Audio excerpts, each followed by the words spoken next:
একটু ধনেপাতা দিয়ে চলো নামিয়ে নিই। Hello guys, welcome back to my channel. আশা করি সবাই খুব ভালো আছো, আমরা ঠিকঠাক।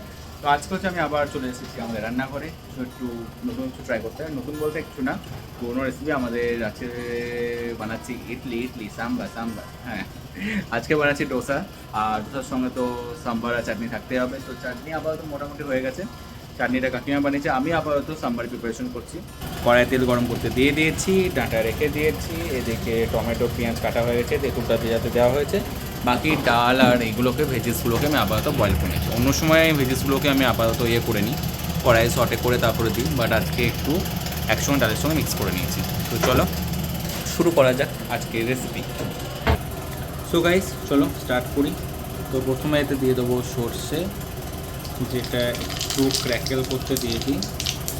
এতটা সর্ষে তো লাগবেই, ঠিক আছে। সর্ষে দিয়ে দিলাম।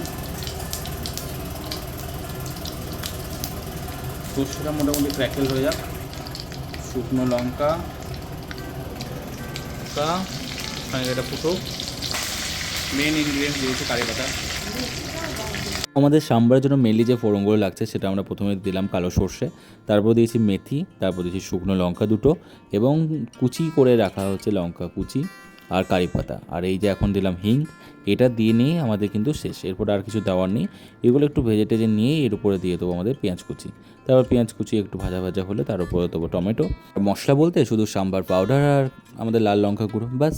এবার দিয়ে দিলাম পেঁয়াজগুলো এবার একটু ভালো করে লাল লাল করে ভাজা করে নেবো। খুব লাল করবো না, তাহলে কিন্তু সাম্বারের টেস্টটা কিন্তু একটু তেতো হয়ে যেতে পারে। তো তার জন্য মোটামুটি হালকা পিঙ্ক রেখেই পেঁয়াজটা তার মধ্যে দিয়ে দেবো টমেটো।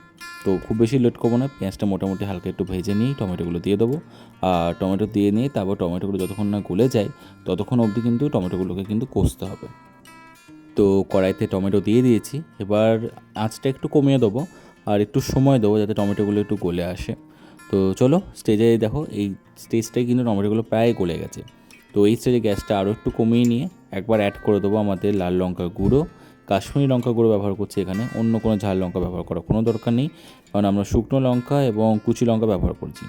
আর এই দেবো আমাদের sambar powder, readymade sambar powder. আপনারা বাড়িতে চাইলেও বানাতে পারেন। রেডিমেড সাম্বার পাউডার একটু বেশি করেই দেবো, কারণ আর মশলা বলতে কিছু নেই। আর একটু দু একটা কুচি কারি পাতা ব্যবহার করে নিলাম, আর এর বেশি কিছু দেবো না। এবার আমাদের কাজ হচ্ছে কষিয়ে নেওয়া পুরোটাকে। এগুলোতে ভালো করে একটু কষিয়ে নেবো। আর কোনো কিন্তু মশলা কিন্তু এখানে ব্যবহার করবো না, বাকি আর কিছু দেওয়ার নেই, এগুলোই শুধু থাকবে। এই কালারটা কিন্তু দারুণ আছে না, পুরো দারুণ লাগে এই কালারটা আমার।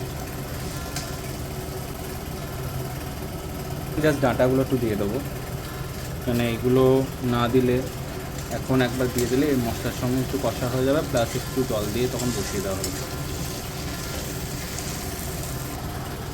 ততক্ষণ আমরা তেঁতুলটা একটু চটকে নিই। তেঁতুলের পালটা না বাড়ো করে রাখলে হবে না, আমার তেঁতুলের জলটা কিন্তু অ্যাড করে দিলাম।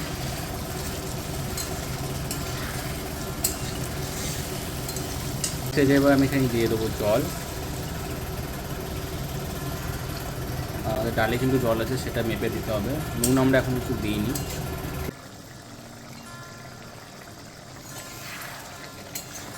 তো ডাঁটটা আমাদের এইখানে খানিক সেদ্ধ হয়ে যাবে। চলো, ডাঁটাটা একটু গোটা গোটা না থাকলে কিন্তু ভালো লাগবে না, ঠিক আছে।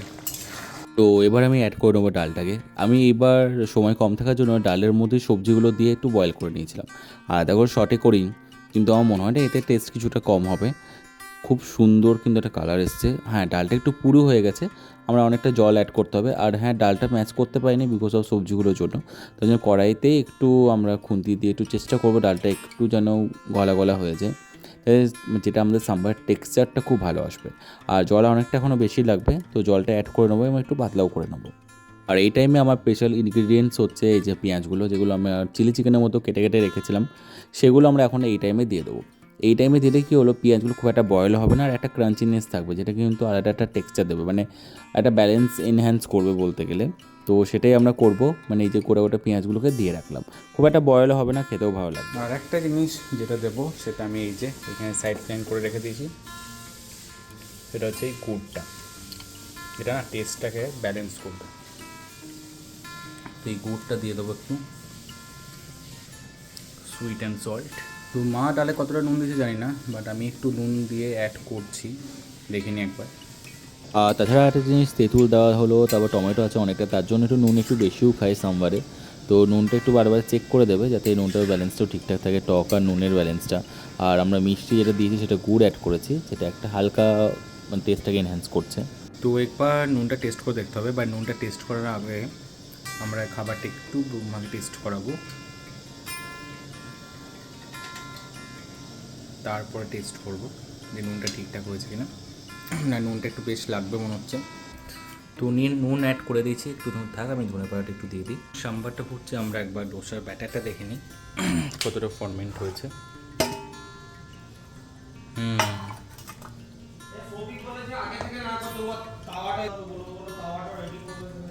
এই যে যথেষ্ট সুন্দর ফরমেন্ট হয়েছে। চলো, আর এই যে আমার অঙ্গরক্ষক সুজু মহারাজ, এই তো চলো ধনে পাতা কিছু দিয়েছি, আর অল্প একটু ধনে পাতা দিয়ে চলো নামিয়ে নিই। বন্ধ করে দেবো এবার। তো আমি ব্যাটারটা ওখান থেকে কিছুটা তুলে এবং ওতে একটু নুন এবং জল অ্যাড করে ব্যাটারটাকে ভালো করে ফাটিয়ে রাখলাম, যাতে আমাদের ডোসা করতে অসুবিধা না হয়। আর তাওয়াটাও গরম করতে দিয়ে দিয়েছি। আর এটা অনেকক্ষণ ফাটাতে হয়, না ফাটিয়ে রাখলে কিন্তু বেশ মানে ক্রিস্পি আর ব্যাপারটা ঠিক আসে না, অনেক সময় লেগে যায়। তো চলো এবার আস্তে আস্তে ডোসাগুলো তৈরি করে নেবো।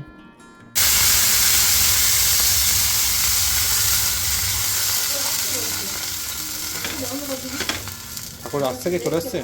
তো ডোসা করতে গেলেও একটা অসুবিধা হয়, যেমন পিঠে করতে গেলে হয় যে প্রথমে সমস্তগুলো একদম পাতলা ক্রিস্পি হয় না, কারণ তাওয়াটা রেডি হতে একটু সময় নেয়। তখন দু একটা ব্যাটার হয়তো নষ্টও হতে পারে, আবার ঠিকঠাক হয়েও যেতে পারে। তো সেই জিনিসটা আমরা চেষ্টা করি দু একটা, মানে এটা যেমন একটু একটু মোটা হয়েছিল, বাট পরেগুলো তো খুবই ক্রিস্পি হয়েছিল। তো সেটাই আমরা চেষ্টা করি যে যেন প্রত্যেকটা ডোসায় খুব ভালো এবং ক্রিস্পি হয়। তো ফার্স্ট আমি টেস্ট করলাম। দুর্দান্ত,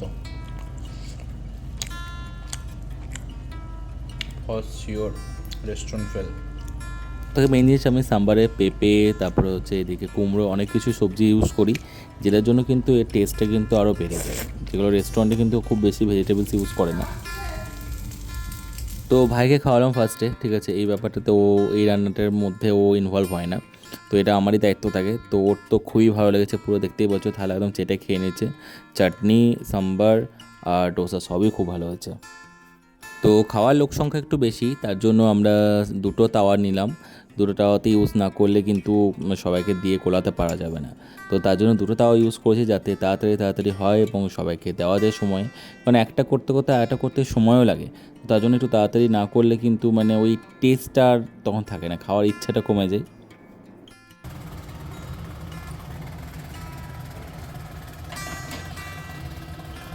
সো গাইস, পুরো প্লেটটা একবার সাজিয়ে দেখাচ্ছে। এ হচ্ছে আমাদের আজকে ডোসা, সাম্বার এবং হচ্ছে চাটনি। এটা হচ্ছে আমাদের আজকে রাতের ডিনার। আর আশা করি ব্লগটা আমাদের খুব ভালো লাগবে। ভালো লাগলে do like, share and subscribe my channel mix with life.